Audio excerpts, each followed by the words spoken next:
Hello to you, and thank you for joining us at Black Cats TV yet again.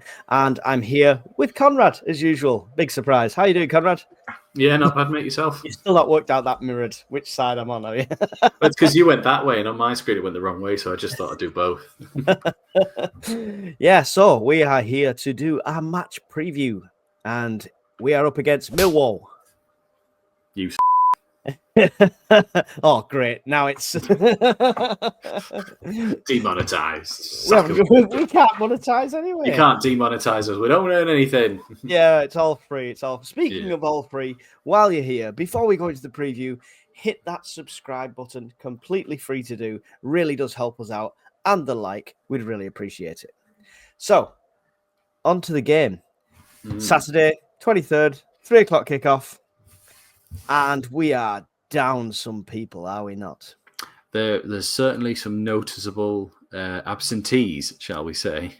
So who are we without then? So I think Job's serving his last game of his suspension. I think Hume is serving his one-match suspension. I believe Roberts is serving his one-match suspension. When we're talking injuries, we're talking potentially Mundell was injured, I believe. It came off against Coventry. We're talking Brown, potentially broken leg, I read, which is very worrying that they let him play on. I've not heard anything extra since that. I haven't heard any timescales. I did hear the other day that Elise has been back in training, while obviously the international break's been on, that Mayenda is obviously picking up his recovery time and back with us, and that, who was the other one? Oh, and Ballard is obviously back and playing, and he's played 2 games for Northern Ireland. We stopped Rig travelling. That's right, we did. We sort of said, please don't go. Don't do it. Couldn't afford anybody else. So yeah, we've obviously going to have to rejig the back line because we have no fit right backs. Huggins and Hume are both out for respectively. So you would imagine they'd put 09 at right back, I would have thought, and Ballard drops into the centre with Meppin. Is my guess. That's what I would have said, to be fair. And Sirkin obviously still plays at plays less back. Does Patterson come back in? Has he been back yet? Do we know? I think so, as long as he's fit. I think he's had this international break to get over it. He is still our number one at the end of the day. Moore's done nothing wrong. I can't blame Moore for the last game. Because you did have a slight go at him for that first goal against Coventry where he dived the wrong way. Yeah, he just seemed to guess at a goal that he should be reacting to. That's what I didn't like. But yeah, for me, Patterson comes back in as long as he's fit. He'll always be number one. It's great to have Moore as a backup or in for cup games and things like that, or even just to rest Patterson. But yeah, Patterson's still number one. He's got to be in for me. Then we look into our midfield. So obviously Neil will be playing. No Job, potentially Rig. No Brown. So Rig will be in his usual position. Or will he? Do you then put out on the right-hand side, as we saw him play against Preston, do you put Watson out as a right midfielder? Are we talking what he will do or what I would do? What he would do. No one tunes in to see your Sunderland. He'll put Isidore out there. Yeah, Isidore will go out left. And Watson will go out right, and Connolly will start through the middle.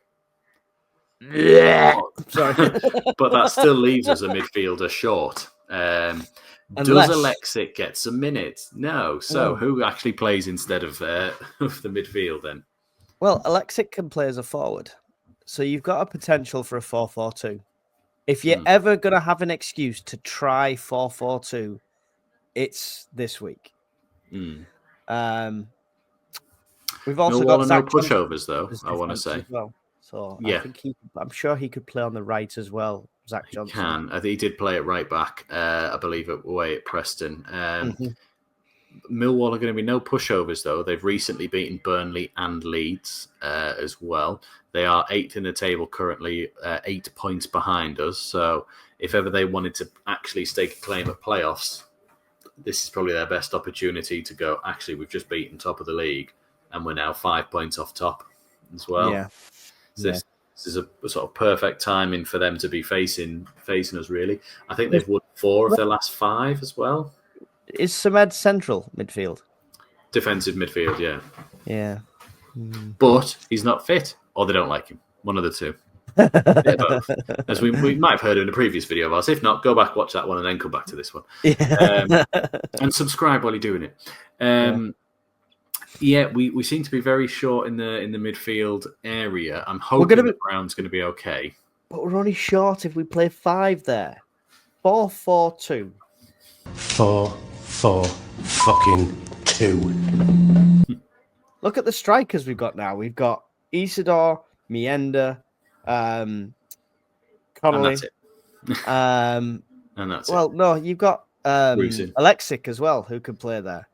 Well, Alexic's a central midfielder, really. You've got Rusin. I know he can play there, but I still think if you're going to play Alexic, if you're going to have any chance of playing, and all your other competition is either suspended or injured, and you still don't play, there's a problem. I've had a horrible thought. Okay. Is Paveda fit? No, he's not. Whew. Yeah. Him and his school shoes are not fit. Yeah. He's still suffering from when he got tackled by the grass, yeah? When he just overextended for the ball against Derby and just came on, and 3 minutes later he was off. Yeah. No, Paveda's not. So does Barr come in and get some minutes?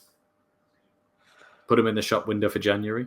There's another option. To be honest, you should play Barr over Watson. Potentially, Watson's more of a valuable asset, really. Yeah, but he's not a 90-minute player. Maybe they get a half each between them. I don't know. Which it feels like we shouldn't be talking about, maybe give him a go, I know we're at bare bones almost here, but it's like I was saying before, if Alexic doesn't play in this game and we are that void of central midfielders, I don't think you're going to be here for it, mate, really. Yeah, there's something seriously wrong. But he is training with the team and stuff, right? So he's training. He's on the bench every week. It's not like Samed one where we go, is he injured? Is he not? What's going on? Or he's training on his own regime. We're sitting there going, you're there every week. Yeah. Playing, training, but you just don't ever come on. And there's been games where, like, Oxford didn't get any minutes. QPR, when we had a bit of a reshuffle, fair enough. But Preston didn't get any minutes when we were short. Coventry, 2-0 up, cruising, didn't get any minutes, and then we go, we changed the team at half time. That's why it all went wrong. We kept the team as it was, and we still, threw away. I watched the Derby game live. He didn't come on, and we were 2-0 up, and it was like, why? Yeah. Why not? It's 10-15 minutes wouldn't kill him. It's odd. We can only see. We don't know what happens behind closed doors, so we can only wait and see. So let's talk about Millwall. Well, I can only talk about the last time we beat them.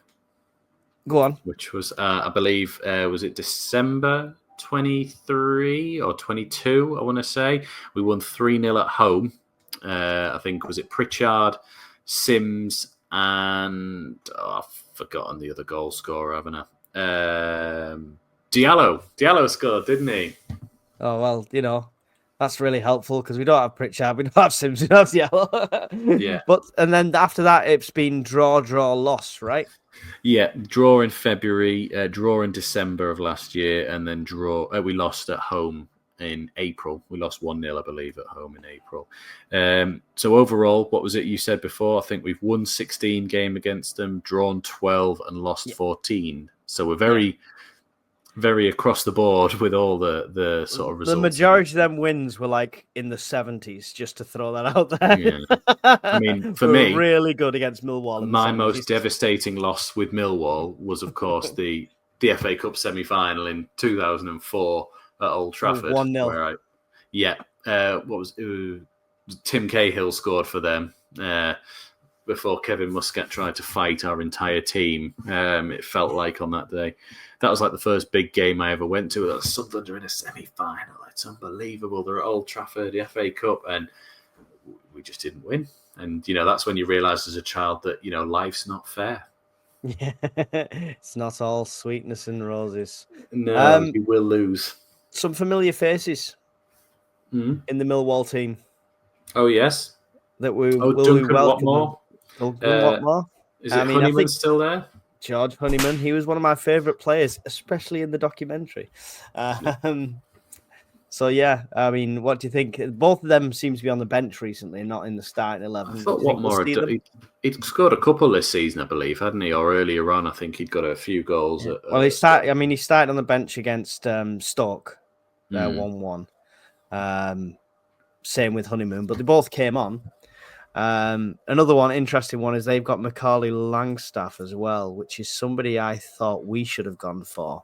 Yes, I seem to remember he was linked at one point, or we talked about him, didn't we? Yeah, I said we should have gone for him at one point, even though he was he was Notts County, wasn't he? So, but like the second joint top scorer with Wrexham's lad Mundle. Paul Mullin. No, Mullin. Yeah, Mundle. Mundle plays for us now. Yeah, kind of level pegging with him for goal scoring that season. So I thought it'd be a good option for us. But yeah, they've got him as well. So it's going to be a very, very tight game. They've been on a good run of form lately and sort of flown up the table. Like I said, 4 wins out of the last 5. And their only draw being that one at Stoke, which was their last game. I think 1-1 at... and that was away, though. Yeah, at the Britannia. So... they've won their last 4 home games. Yeah. But and they're all we're going there with our bare bones. So obviously I don't want to play for a draw, and I don't think we should take a draw. However, in the circumstances that we are in, I would love a draw if you offered it to me now. I don't want it after 3 in a row. No, we don't want to. I'm reading the context of the situation here. Nah, it's gonna be a 4-0 win. A 4-0 win.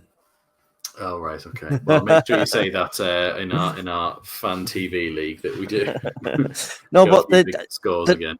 No big high scores. Well, I mean, there was like they beat Preston 3-1 like earlier on. Was it them on the opening day that was like 4-3 at Watford or something like that? I believe.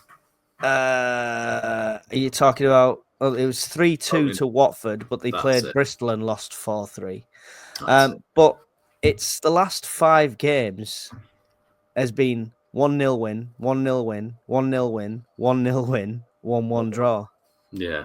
They're not high goal scorers. I mean, that could bode well for us. That could bode well because our defence is probably the strongest part of our team still in terms of who's around. Never thought we'd say that. Ever thought we'd say that. But I'm just hoping that we've got enough in Rig and Isidore to break them down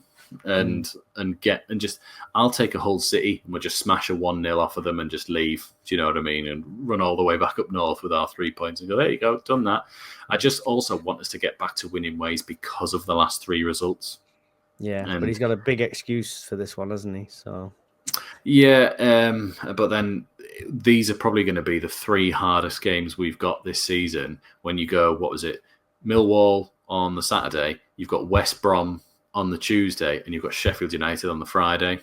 This is the real test of our character and our team. Now, obviously, Job's back. United's a massive one. Yeah, it's a really big one. It's a must not lose. A bit like when we played Leeds earlier on in the season. It's don't lose that game. Is it at Bramall Lane as well, that one? I think so. We're not Googling. Yes, it's Bramall Lane as well. So yeah, it's a don't lose that game. Do not lose that one. But West Brom on the Tuesday, is that one? That one's at home, I believe, isn't it? That's at home, yeah. So it's going to be an interesting 3 games, and obviously there's a week to go yet. But what time of recording? There's about 2 days to go when you're watching this. You're supposed to do. There is 1 days to go, and then I can just. I feel like one of those football players that's like getting a card off the referee and going. So just tell him what you're saying. Just stop it. He can hear you. Like, this is when we're gonna, I think, see what we're made of as well. Because we're under the cosh for the first game. We're under the cosh as well because we've got 3 draws in our last 3. We need to react and we need to start getting some wins back, I believe. So on that note, let's do a score prediction. But you've said 4-0, so I'm not letting you change that. It's 4-0. You said. No, you're not having it. You said 4-0, guys. He said 4-0. No, because he won't play. front. He said 4-0, guys. You can't change it now. He said 4-0. So yours is 4-0. I can edit this. It's fine. Yeah. I'm just going to go 1-0 Sunderland. I think we just nick it and we leave. Just have to just get the job done. I don't need you to play well. I don't need you to, do any fancy stuff. Just get the 3 points and run away. If I wasn't held to 4-0, I'd be saying 2-1 to Sunderland. But you are being held to 4-0. I don't think it'd be a clean sheet. But yeah, you'll be gutted if you said 2-1 and it was 4-0. It's a really hard one to do a prediction for accurately, purely based on we're going to see a team on the pitch that's never started together in that kind of way. If everyone was fit, we'd know roughly who's starting. We know roughly what the game plan is. We could make an educated guess. But right now, roll the frickin' dice. Yeah. And trust in Labrie. Yeah, definitely. In Labrie, we trust. Don't print your signs out. You know what happened last time, Mike. I never said anything about Beale. Right. No. You'll be doing a live commentary for the game? I am, yeah. So that'll be over on SAFC Fan TV. There'll be a live commentary of the Millwall game. And then if we are synced up well enough with internet, there'll be an aftermath on our channel as well, just straight after the game. A bit of a live talk, debrief with I might be coming to you live from a hot tub in Scotland. Everyone loves hot tub streams. That's fine. I'll put my bikini on. Let's get those numbers up. Yeah. Needs must. It needs must. Speaking of numbers up, don't forget, hit subscribe, share it with someone else, make them subscribe, get our numbers up. Yeah, we're on a race to 1,000 before Christmas. Can you get us there? Conrad, would you like to say any final thoughts and sign out? Yeah, just exactly what Mike said. If you could subscribe, leave a like on the video, it really does help us out. We're trying to do this as quickly as we can, and we've had a good stint so far. So long may it continue, and we'll see you for the next one. Thanks for watching. Don't forget, like, subscribe, leave a comment, and we'll see you all in the next one. Goodbye.